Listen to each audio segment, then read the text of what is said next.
The approval by the Senate came just days after OPEC removed Nigeria's exemption from the output cut deal, capping it at 1.8 million barrels per day. Nigeria and Libya had been excluded from the production cut agreement aimed at stabilizing global oil prices. The one-year exemption was to allow the two countries deal with internal security challenges that cut their output to decades low. Since then, Nigeria has recorded some significant recovery in production. Its export is now nearing 1.9 million barrels per day.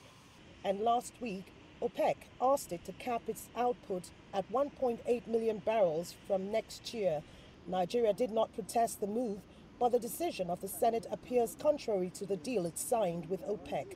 Besides that, the state-owned National Petroleum Company also indicated 2.3 million barrels per day is achievable by next year, even though some industry observers here disagree. I don't think that it's going to be possible to meet that, because to meet that requires quite a number of things. It requires not just stability with respect to oil production in the Niger Delta, okay?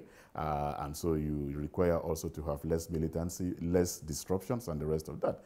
But it also means that you need a certain level of investment, you know, in new fields and the rest of that.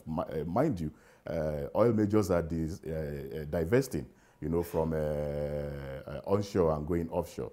Nigeria relies heavily on oil for its revenue. It's one of the biggest beneficiaries of the OPEC production cut deal, credited for rising global oil prices.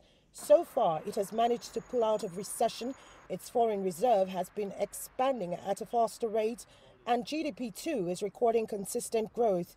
And all that because of recovering global oil prices. The government is pursuing an ambitious plan to regrow its forex reserve, develop infrastructure, and diversify the economy. But even with that, there's a strong belief that Nigeria should comply with the OPEC deal. With what we have now, and with the level of production, with the level of